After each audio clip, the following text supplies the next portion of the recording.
Kindly indulge me a few minutes to introduce my team and also give a brief about the magazine to our audience who will be viewing this interview later on via our website and other social media platforms. My name is Kembet. Kembet Bolton, and I am the editor for Amazon's Watch magazine. I also have on my team Ms. Ekene Okolie. Ms. Okolie is the manager of the publisher's office, and she is also a regular contributor for the Women in Politics column of the magazine.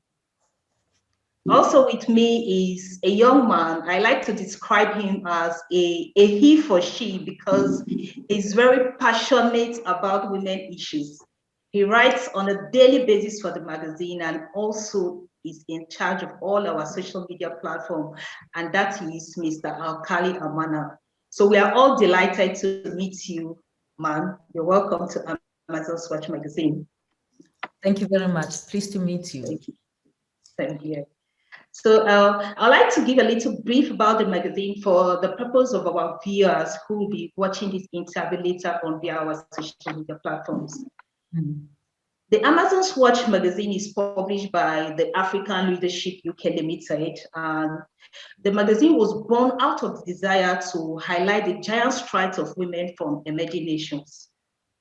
The media philosophy of this magazine is rooted in the preservation of the pride and dignity of women. And how do we do this? We do this through consistently reporting objectively on the gender inequalities and social injustices experienced by women in developing nations.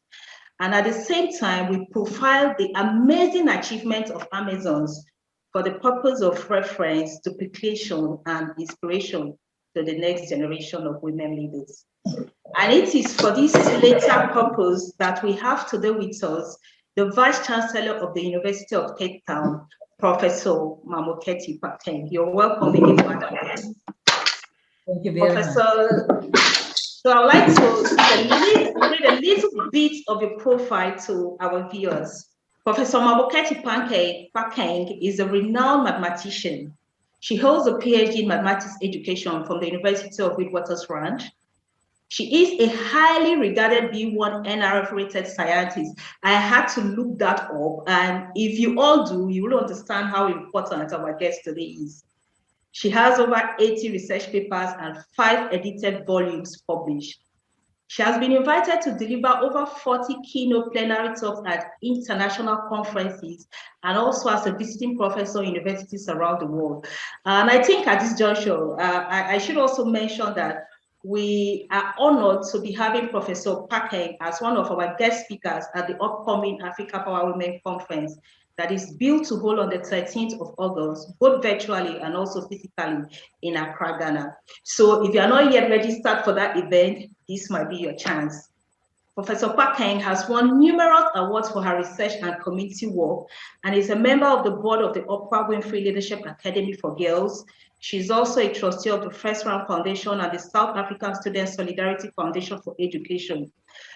Our discussion today is going to be a little here and there. We are going to talk about her role as the Vice-Chancellor of the University of Cape Town. We're going to talk about COVID-19, which is a theme today. And we also, as time permits, maybe talk about women empowerment.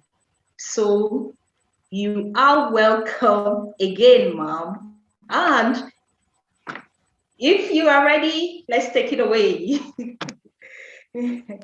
So my first question is, I have listened to quite a few of your previous interviews, and I often hear you talk about being different when you refer to your position as a Vice-Chancellor of the University of Cape Town.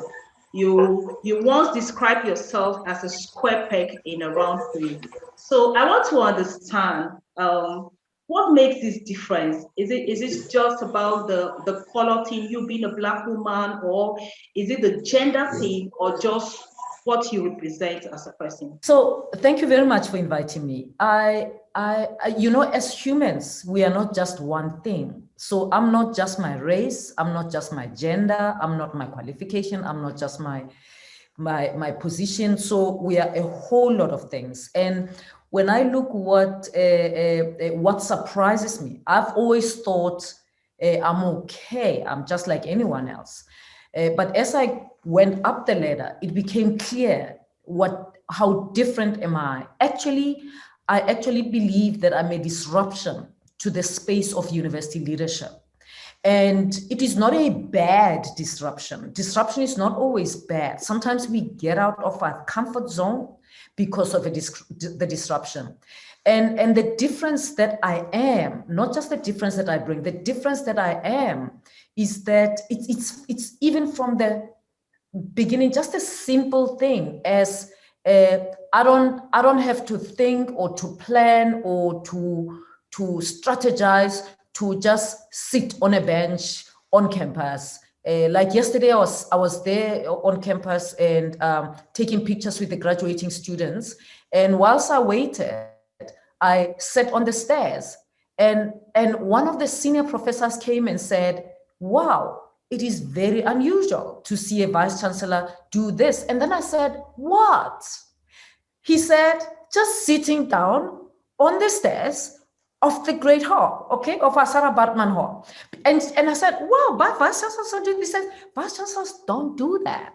They would have gone into the office and sat down somewhere." And I just think, oh, no, but I don't need to do that because I'm waiting for the other students to come. Even just the idea of going onto campus to take pictures just during my lunchtime hour with students who are graduating, because we are having virtual graduation. So a few of them can walk in just for pictures. But that's just an example of how different one is. Of course, I come from a working class background. Of course, I started school under a tree, and not many vice-chancellors had that. Of course, I went to 7 different schools in 12 years of basic education because I grew up poor.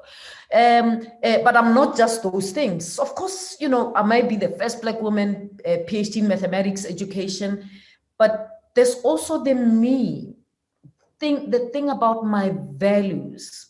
What makes me me? When the qualifications go away, when the title goes away, it's not there, when the money's not there, what remains? And that's what makes me different. The fact that I felt comfortable when I took office as a vice-chancellor to say, I do not want an inauguration. I think it's a waste of money. That's not how we spend money. In a space where students can't afford to pay university fees. We have a lot of students who are owing, and the university wants to spend millions of rands on throwing a party for me? No, that just doesn't resonate. But people didn't understand because even the council asked, but this is how it goes. Everyone has to do this. You cannot miss that. I said, well, maybe then, what then if I don't want it? What are the things? Maybe tell me the things that the university would benefit from throwing a party that costs millions in my name to celebrate my appointment. And then we can find a way of doing those things without spending the money on me. Then they told me we invite people, donors who will start giving money to the university. There's a book you need to sign, you get robed. It's a good time for the community to meet you. I said, that's fine. We can still do that without spending the money. So the money that was going to be spent on me for my party, can we use that money to pay fees, to pay outstanding fees for students who have completed and they can't graduate, but they've completed their studies. They can't graduate because they are owing. And those students, their fees will be paid, they will come to graduation. And then in the first graduation ceremony, you invite them and I will get robed as they graduate. So it's a graduation ceremony. I'll sign the book on the day. The chancellor will come and give a speech. Of course, we can't invite all the donors because the hall will be full of parents. We'll invite a few. We'll live stream the event and tell all our donors they can join it online. And that's it. And I said to them, if there's any donor who will find this awkward and believe we don't deserve their support because we didn't invite them to a party, then they are not worth hanging out with us, because any donor should be pleased that they have a vice-chancellor who doesn't spend money recklessly. I thought that is the best way to introduce a vice-chancellor. You introduce a vice-chancellor by what they value, not by what they did, whatever many years ago. And I thought this is the way the community can get to know me. It is the best way for the community to get to know what kind of vice-chancellor do you have? Who are they? What do they stand for? Because that's very important to me. And I said to them, actually, in my house, I wouldn't do that. I wouldn't spend money on a party when my children haven't paid school fees or my children are starving. I wouldn't do that. That's just as simple as that. And so it's that kind of thing that also makes me different. It's my value system. It's the way I think, that I didn't even think, has anyone done this? What are the consequences? Are people going to hate me? It doesn't matter. This is my value system. And that's what guides me. I understand that there's no vice-chancellor who's ever done that in the world. Every vice-chancellor has an inauguration. It's a momentous occasion, and I have missed out on a momentous occasion, but I am fine, and it's good. So that's the difference. It's the value system. Wow. That is quite a selfless thing for you to have done. And I must say that we are really impressed with that. Talking about being a professor of mathematics, the first female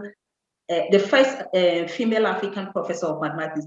When I read this, I was like, oh, I wish I had met professor before now. Maybe the love-hate relationship I have with mathematics would have been averted, but that is by the way. But globally, just like myself, it is said that a number of young women kind of drift away from mathematics. They are scared of mathematics as a course. The number of students or females who pursue degrees in science, technology, engineering, and mathematics is very small. And the numbers are even more dismal in Africa. So now, as a professor of mathematics, what inspired your decision to pursue a career in mathematics? And what do you think can be done to fuel the interest of young African girls in maths and other STEM-related courses? You know, I went into mathematics as a young person, still in high school, frankly speaking, because it made sense more than anything. And I thought it was also the only subject that I didn't have to work so hard to memorize the dates, the what, because if I got the big idea, I knew that I could use, I would know what to do, as long as I've got grasp of the big ideas. Whereas the other subjects challenged me the most. So if you like, it was a cop-out because I couldn't do anything else. Because mathematics was the only subject that I didn't have to memorize as much as I did for history, for biology. I had to memorize the parts of the body. For history, I had to memorize the dates and remember the names of the people. And there were always Western colonizers who came into Africa through the Cape of the Good Hope. And you must remember the ship, the 5 ships that Van Riebeck came on, and what their names and who was in the ship. Duh! I couldn't even use any of that memorized information to solve any problem. Whereas mathematics, I found that there were principles. I could get them. If I got it, if I got that big idea, if I got the theorem of Pythagoras during grade 9, I could use it in my own way to solve the problem. So mathematics gave me freedom. It gave me freedom to think. It gave me freedom to solve problems my own way. I felt empowered. I felt like, as much as it's important to have precision is important in mathematics, I knew that precision doesn't mean there is only one way to do things or to solve a problem. that even if the teacher has taught us this method to solve a problem, I could come up with another one that makes sense to me. And I knew that the problem will be different. So actually, the more I can solve problems in a variety of ways, the more empowered I would be. And so it was a place of freedom for me. It sort of enabled me, made me feel powerful that I can make these decisions. I don't have to remember 1652. I don't have to remember the history of the Reformation and when John Calvin did what at the Dutch Reformed Church did what, you know? So it was freeing. And that's why I found myself in that way. And so the way to encourage women, young women and African people to get into mathematics is for them to understand the power that mathematics will grant them. Oftentimes, young people say, what do I do with mathematics? When am I going to use trigonometry? It is the power it gives. You get empowered to think and to solve problems in your own way, in a variety of ways. You look at problems, the problem in its totality. You don't only, so when you see a problem, you're not faced by the problem. You get to develop skills to unpack the problem, whatever it is, even whether it's a social problem, a political problem, mathematics problem, societal problem, you develop the skill to unpack, to see the gaps, to find a way to communicate your problem in a variety of ways. And I think that's powerful. That's just in every day. But of course, mathematics as a subject will also empower you to get into any field of study. You see, when I talk about problem solving and I talk about the many different kinds of problems that mathematics enables you to solve, some people say, but no, not political problems. Of course, yes, political problems. And that's the reason why law schools around the world will still accept you if you've done mathematics and you haven't done history. But hey, the medical school will not take you if you've done history and not mathematics. Every discipline, profession, subject will welcome you with mathematics. So actually, if you've done mathematics, it opens all the way. You can still decide to go and do law, to be a political scientist, to be an environmentalist, or to be a statistician or an economist. You can be anything. But if you do other subjects and not do mathematics, there'll be programs that say, no, in natural science, you cannot go in because you need mathematics. No, chemistry, no, you can't do that. Maybe go to biological sciences if you want to be in this faculty. You know, you'll get some doors close to you. Am I saying history is not important? No, but I'm saying mathematics will open many more doors for you. And so I think Africans should take, young people, we should encourage them that way. And because the way to solving or to attending to Africa's challenges is through problem solving. We've got to get out the mindset that we cannot be better than we are. We cannot work together as Africans across the continent to solve the challenges that we have. We cannot think that way, but you can think that way if you only see the problem and you don't see solutions.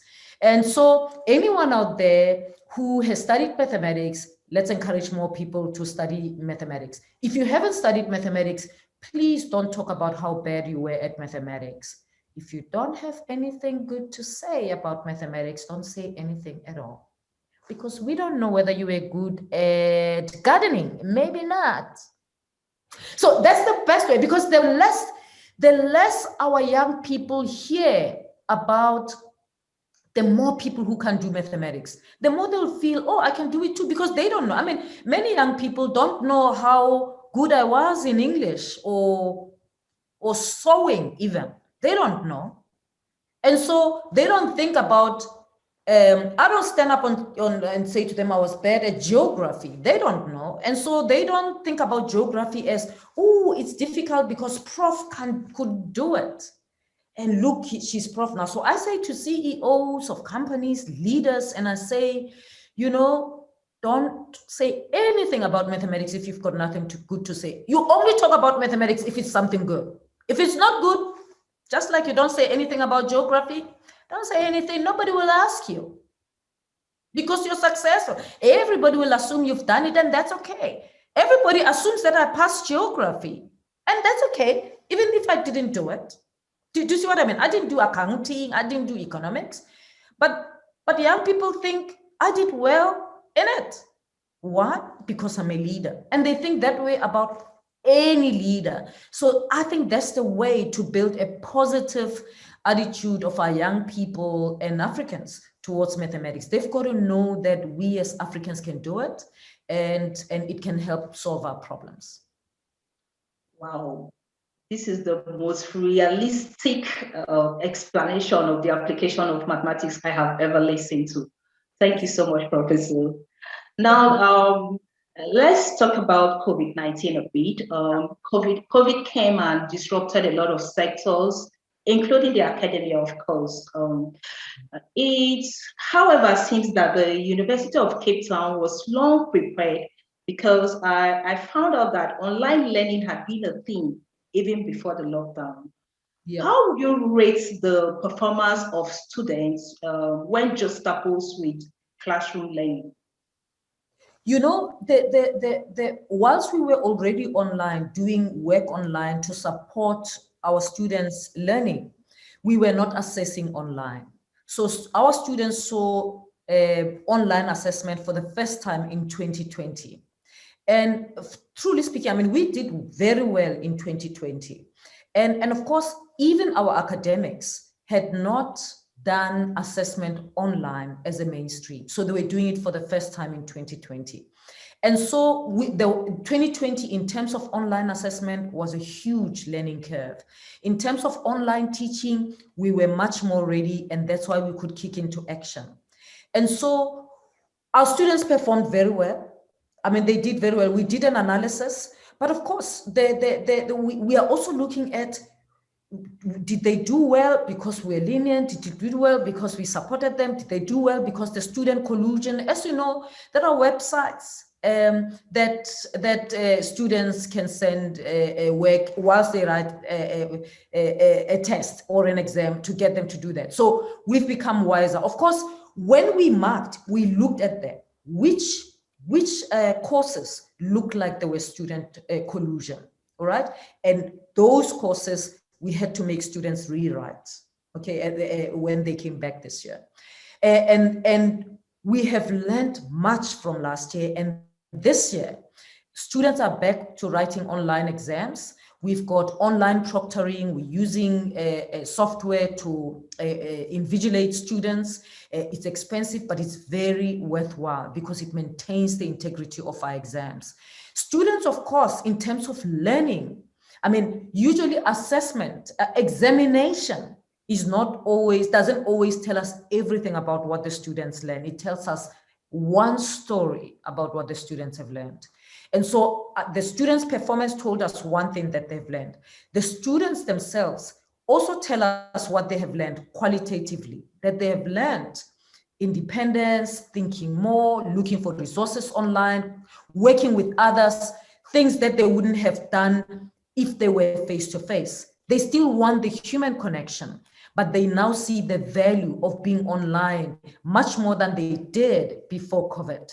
So it has helped us a lot in that regard. It has helped our students grow, take ownership much more of their learning and the modules that they are doing, and reach out to other students who they probably wouldn't have reached out on, and also become creative in terms of how they use online resources as well as social media to connect with others and to develop their own writing and skills and to have collaborations online. So it's been a huge learning curve. And in my view, the disruption, as devastating as it has been and continues to be for the world, there's also been benefits. You know, I always say in every crisis, there's a silver lining. You know, there's always something that we pick up from it.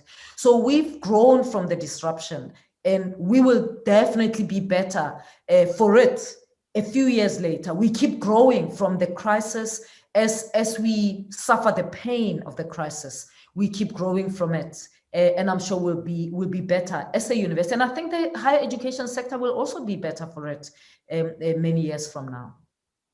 Wow, thank you very much. So Ms. Ekene Okoli will take the next question. Ms. Ekene, please.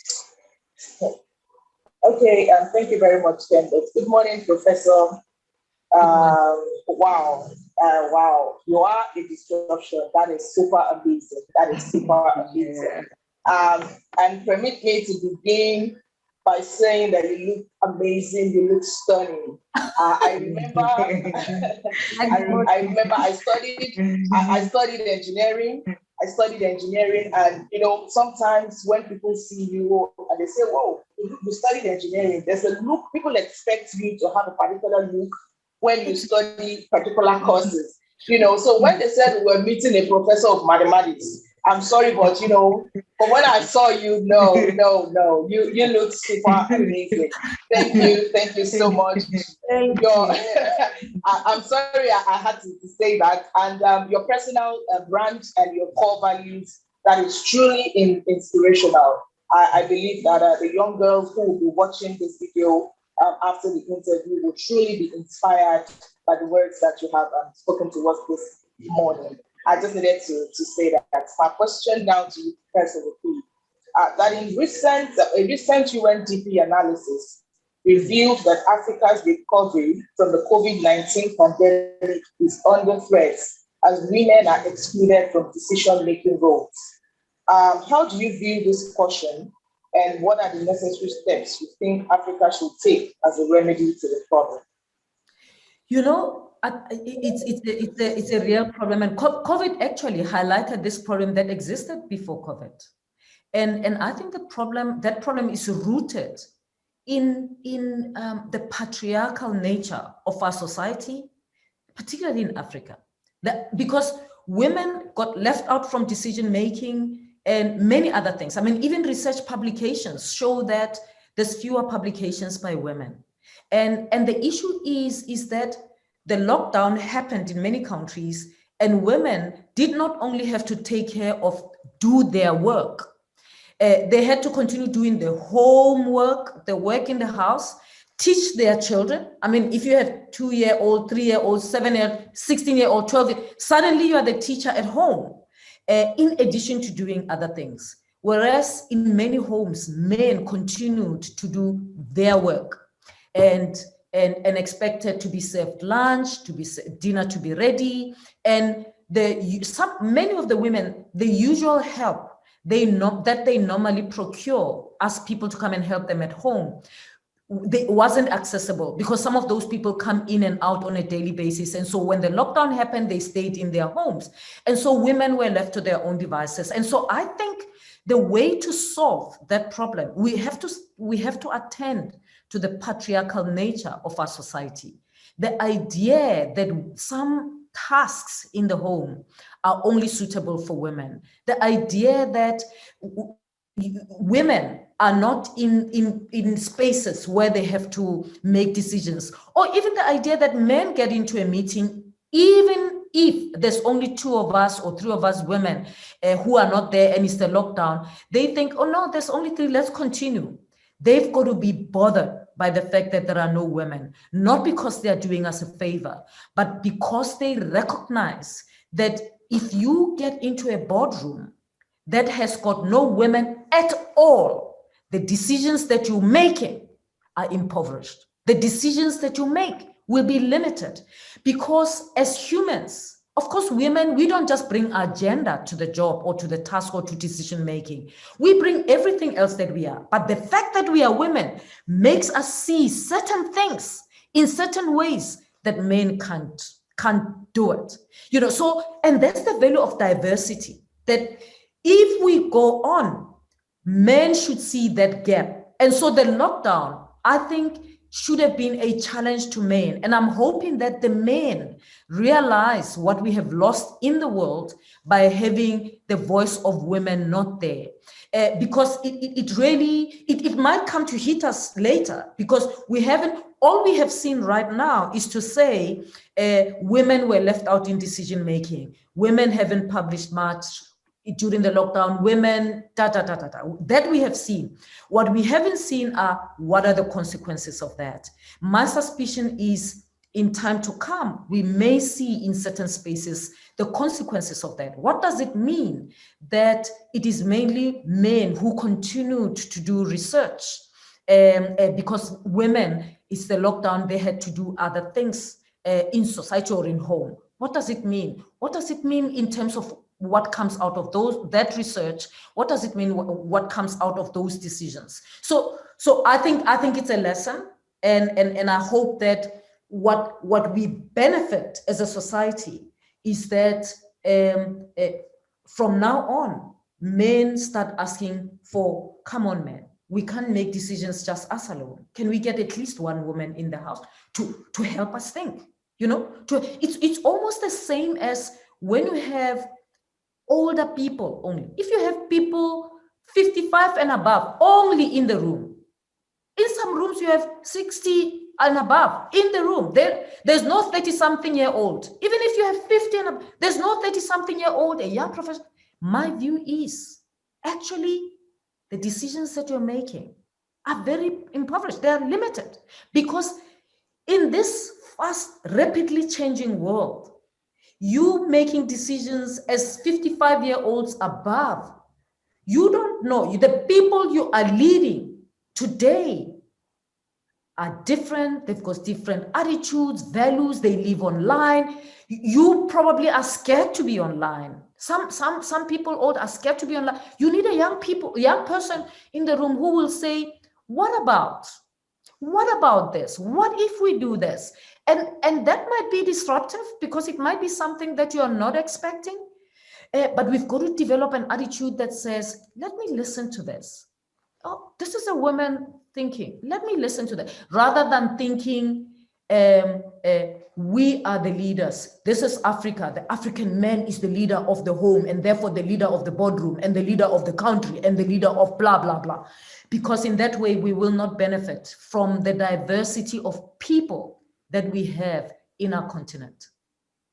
Well, thank you so much, Madam. Thank you. Amana Alkali will take the next question. Amana, please. Good morning, ma'am. It has been inspiring listening to you. It has been awesome listening to you. Ma'am, given your profile as awarded and highly ranked in addressing with global experience in addressing universities around the world, I wish to ask,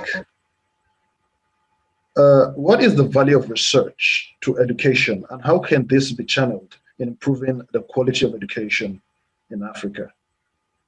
Thank you. You know, research is hugely important. I mean, we often talk about we need new policy for this, that can direct that, to change this, we need policy, whatever. But actually, if you have policy that's not informed by research, then you have a problem because it may be informed by emotion, by a view, opinions of individuals, by a journalist's opinion. So research helps us understand the problem from different perspectives. I often say to students, research students, that when you do research, whether it's for policy making or whatever problem you are exploring in your study, it is always a gaze into the problem. And oftentimes you've got to think, you know, people who are not in research don't understand how research works. They think you do research, you've got to, there's this problem, you do it, only what your solution goes. It doesn't always go that quickly, or always. Sometimes it does, sometimes it doesn't. It depends on the kind of problem. And often when you look at the problem, you start exploring this problem to understand this problem. Just take HIV/AIDS, for example, right? HIV. We've been doing HIV research for many years. We still don't have a vaccine for HIV. But what we have learned over the many years since we started the fight against HIV, we have understood the virus better. That's not to say vaccine research is not important. My colleagues here at the University of Cape Town have been doing vaccine research, HIV vaccine research for the past 5 years. I remember that last year, they do it for many years. And last year, one of the professors came, they've been doing testing, trials and whatever. And she said, after all that work, it didn't work. We've got to try again. But that's research for you. But in the process of searching for the solution for vaccines for HIV, we learned a lot about the virus and how to manage the virus and how to help people live longer with the virus. At the beginning, more people were dying quicker because we didn't understand the virus. But we've been doing research. Some people are doing vaccine research. Of course, when they do vaccine research, they've got to understand this virus. How does it behave? Other people are looking at it from the sociological perspective, all kinds of perspectives. We've come to understand the virus to an extent that, do you know, many years ago, ARVs to treat HIV patients, there were many tablets. People drank a lot of tablets. But now they don't have to drink many, they drink one. Okay, they drink one. Many years ago, the side effects were horrible. People would die just from the side effects of HIV treatment. But now, it's no longer the same. More and more people are living with HIV and they're living healthy and productive lives. They can work, they manage, and that's because we have come to understand the virus. And it is with everything. It is with education. So research is important that way, that we know, I mean, at the moment, we still have challenges in terms of education, basic education, higher education, but we're asking questions. And to be honest with you, the problem was much bigger many years ago. I think I keep saying to my colleagues, one of our big problems, I mean, we are an African university. We are the top university on the continent. But here's the thing, we don't do very well with working class students. You know, so, and the issue is we have opened our university up to make it accessible to students from working class backgrounds. Poor students and working class students should come here. And the school system is working on supporting poor and working class children. When they get good results, we take them. Now, the challenge is they've got to be successful. But being successful doesn't mean you just give them solutions. No, it's also to understand why is it better for an upper middle class kid to succeed at this education we offer in this university and not so easy for a working class kid. And the issue is perhaps we are better. At the moment, we have understood our education serves better upper middle class students and middle class students. It's not that it's deliberately discriminatory, but it's because we haven't learned better to serve the middle class. And so over the past 10 years, we've been working on how do we become better at teaching working class and poor students who come to our university. How do we learn better? And we thought it's probably language, all right? And I've done that research in basic education. Maybe it's language. So what is it about language? Is it because they're learning in a language that's not their own? That could be the reason. But it could also be the kind of English we use, all right? And then now we are at the stage, no, but it's not just language. Even if you solve the language problem, there's other issues. Maybe it's how included they are in the way we teach. Then we say, well, maybe it's not just in the way we teach. Maybe it's also in what we teach. That's not to say quantum mechanics won't be taught. It will be taught. That doesn't mean mainstream mathematics. Mathematics will be taught, but sometimes the context of the example. If you teach economics and the problem that you're asking is located in all the context that is located in is contexts that are totally remote from the students, then it might end up being disadvantaging. Imagine giving a learner from a poor background a program that's located in the context of Uber. And it says you take Uber, because here's a problem, solve this problem. The first question they're asking, what is Uber? Because where they come from, there's no Uber. They've never seen Uber. And so, and if they are not confident enough, they will not ask, excuse me, please tell me what's Uber and how does it operate so that I can attend to this problem.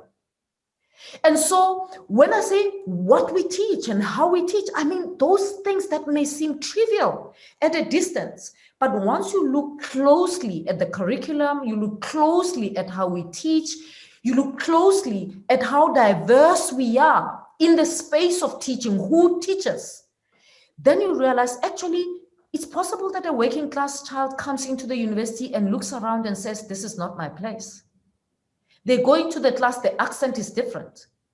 They listen to the lecturer, the examples that the lecturer makes are all located in Uber, Mr. Delivery, and they come from a village, they've never seen that.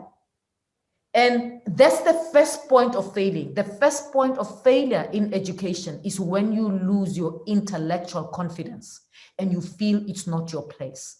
And that is why diversity in terms of our staff, we need academics who are from all over the continent and all over the world, because we are an African university with global impact, right? We want any student who comes to our campus to look around and not think, wow, this is not my place. If they come from Ghana, they should at least have another one person in the staff who they see, oh, so Ghanaians can be professors too here. Nigeria, of course, Tanzania, of course, Johannesburg, yes. You know, it is important, it helps. That professor will learn about other contexts, but they will bring also themselves into the space, and the way they teach can reach a variety. And so you need this diversity, the diversity that we need in gender, in race, in culture, in ways of thinking is important in enabling the learning environment. And we only know that from research. The research was not so forward about this 20 years ago. It wasn't. But in my view, research has shown us the importance of language, of cultural issues, of contextual issues, of exploring issues in different ways. And that's the important for research for me. It advances us. It helps us come with policy that is relevant, that is informed, and that is not just opinion. Thanks very much, Amana. Thank you, Professor. In fact, you have shown that the importance of research really cannot be overemphasized. And speaking of research, when I was doing my own personal research about you, I saw that you are big on giving back to the society. You started an initiative, the Adopt a Learner initiative, where you seek to provide financial support for low-income learners from township or rural areas. I also listened to an interview where you said you gave a certain percentage of your salary back for the COVID fund or something like that. So how has your experience with the Adopt a Learner initiative been so far? How much success have you achieved in helping people realize their dreams through education? Thank you very much, Kembet. I mean, Adopt a Learner has been very impactful.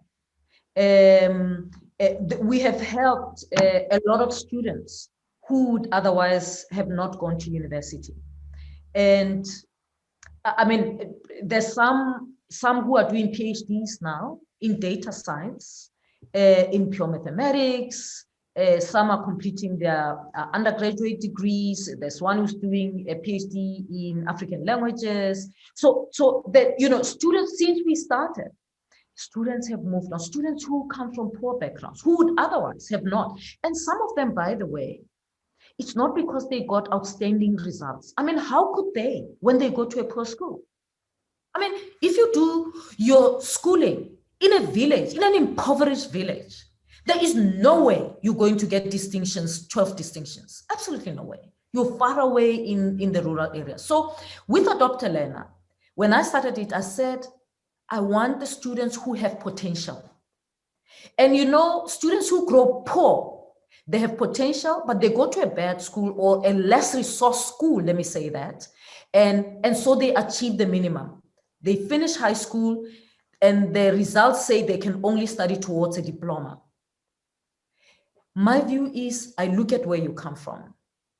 If it's that impoverished and you manage to get a diploma pass, as a girl in a village, I know your responsibilities. You have had to cook and to take care of everybody because this is a society that we live in. My view is that you've got potential. And one of the students, for example, came from that kind of background. And she said she wants to study nursing. And we paid for her to go to a nursing college. As I speak now, she's a nursing sister. She loves it. She's an adult. She's back in the village. She's doing what she loves. And I can tell you, that's not just for her. It's for others as well. She will inspire others, but she's helping others.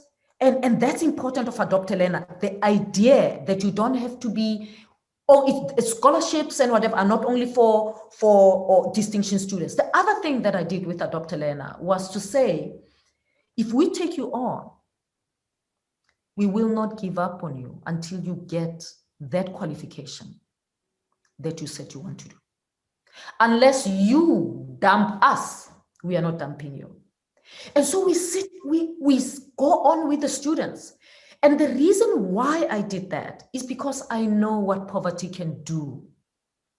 And I said to you earlier that, you know, the first step to failure is losing your intellectual confidence. You know, when you don't have confidence intellectually, you can't even ask a question. You sit in class, you don't understand anything, but you are scared to ask, sorry, ma'am, what does that mean? Or I didn't understand this, because you think everybody knows.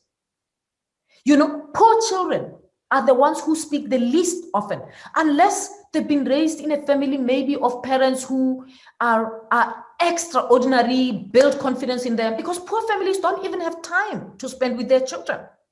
And so my view is that if they go into university, the students that we find in Dr. Lena, and they fail some modules, they don't continue, I say to them, let's talk. I sit with them, I mentor them, I find help for them. We go to the next year, we try again. And that approach is what has produced what we see some of the students. I mean, one of the students the one who's doing a PhD in data science, he came from a village in Venda in Limpopo in South Africa. Good results, got admitted to university, Wits University in Johannesburg. Registered for actuarial science because he was a top mathematics learner, but he's from a village. First year, failed statistics, and second year failed statistics again. And the department said, if you can't do actuarial science, if you can't do statistics, you can't do actuarial science. We have to kick you out of the program. And they said, of course, you can go to other programs. You're passing other modules. So it's only statistics that gives you problems. But without statistics, if you don't pass this level of statistics, you can never go to the next level. So she could go to other faculties. But then other faculties said, yeah, science faculty said, yes, you can come and study with us, do maths, applied maths, you're great, your scores are great. And then when she goes to register, his sponsor said, well, if you're going to major in maths and applied maths, we can sponsor you because we took you because you want to do actuarial science. We want to hire you when you finish. But as a mathematician, we don't want that. They dropped the scholarship. They said, you failed statistics. So then we took that kind of student. We took him when he had nowhere to go. And I looked at his results and I thought, it's crazy. How can you have this situation? We funded him. He got his degree majoring in mathematics, got his honors, got his master's, and now and shifted to data science, and he's now right there. So we take students such as this. Of course, Dr. Lena is one. I started when I got the job of VC. I donated 10% of my salary. I still do every month to create a scholarship for Black women postgraduate who are studying postgraduate studies.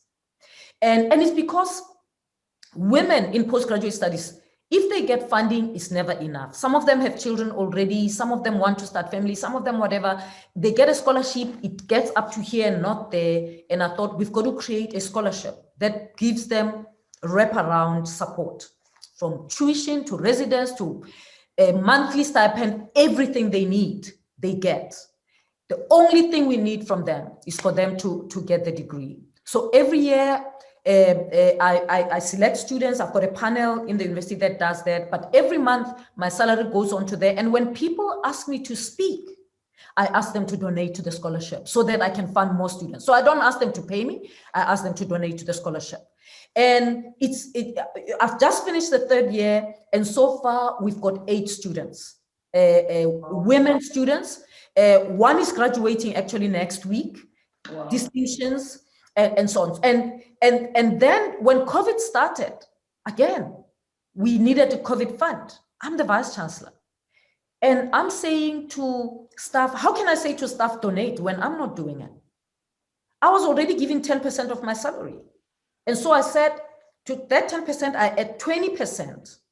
So 20% goes to COVID emergency fund, the 10% goes. So now at that time, now I did it for 3 months. And for that 3 months, 30% of my salary was going to the university, 10% to the scholarship, 20% to COVID. After 3 months, we ended, and this year we launched the Roads Must Fall scholarship. I'm sure you know about the Roads Must Fall protests that brought down the Statue of Rhodes. And some of the students were arrested, whatever, but students had a cry. And the Statue of Rhodes on campus went down. It was a traumatic period for the university and the country in many ways. And I thought, you don't want to remember moments such as that in a university with pain, with the fact that the statue went down, some people cried, some students dropped out, whatever. We've got to create a memory that gives a story of victory. And so we launched the Roads Must Fall scholarship. And when you launch a scholarship, it needs money. Nobody's going to give. It's your house as a Vice-Chancellor. You start.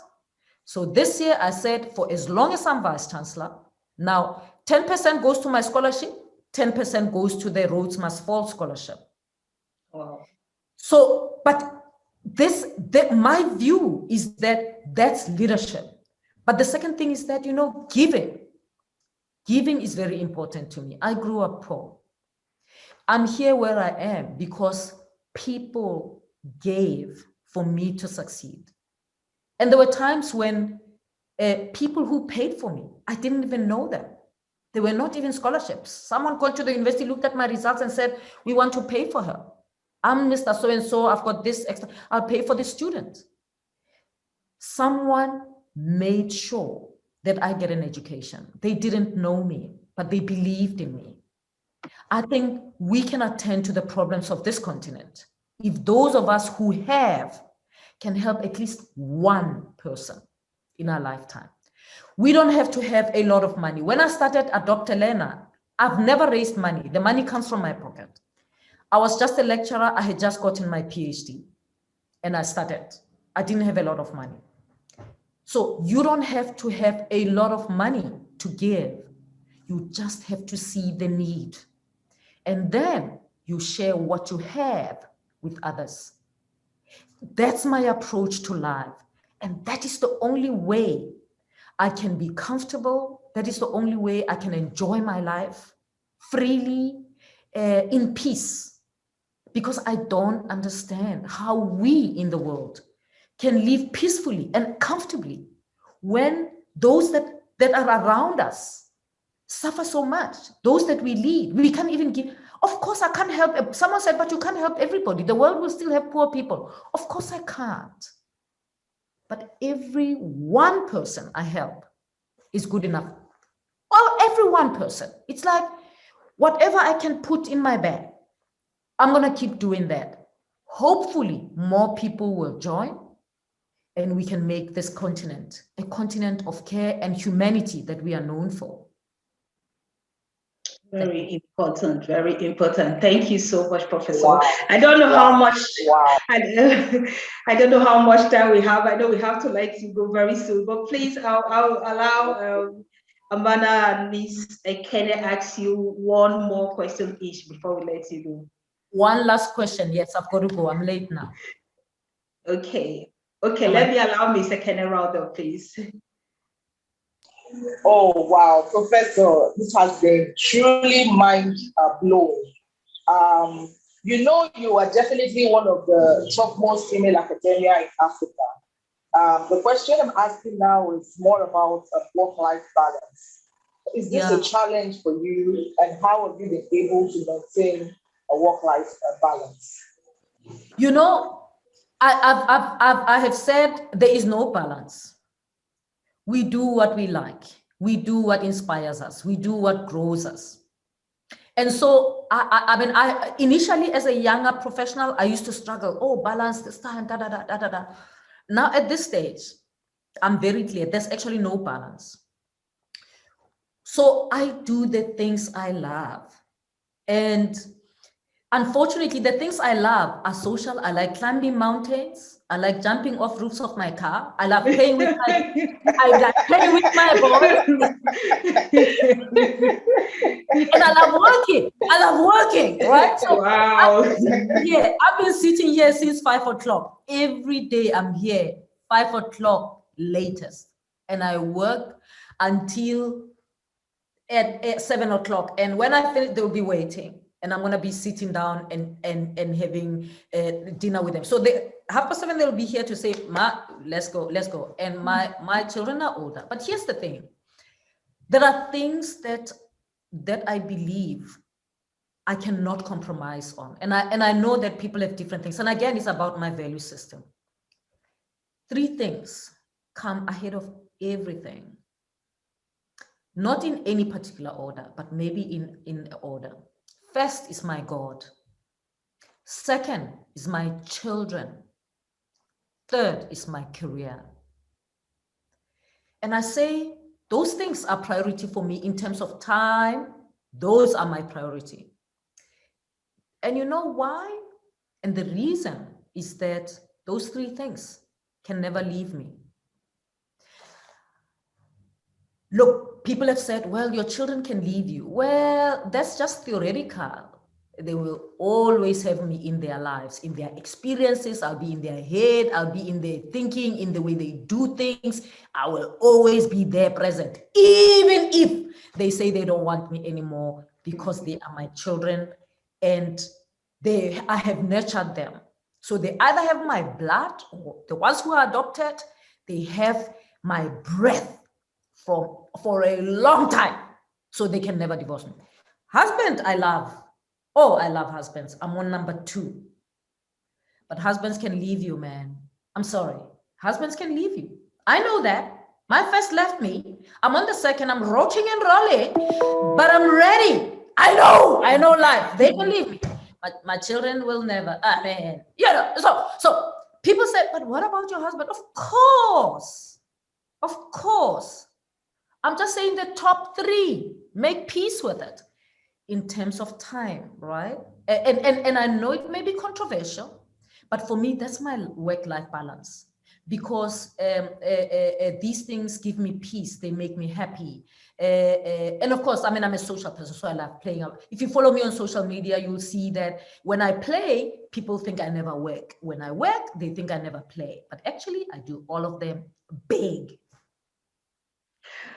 Wow, thank you. Thank you so much, Professor. I really wish we had more time. I still have a lot of questions I would have loved to ask, but I hope we'll have you again on our platform very soon. So for now, I want to say a big thank you to you for making out the time to sit with us this morning. And also, if you have not followed Professor on social media, please go and follow her on Instagram, on Twitter, and all that. She's also a Barcelona fan, so if you are one, you'll be her friend. So thank you so much, Professor, for sitting with us. Thank you. It was a great time. We appreciate your coming. Thank you, and to enjoy the rest of your day. Thank you very much. Thank you for the interview. Those who follow me on social media, you just look for @FabAcademic and see you then. Thank you for the work you do.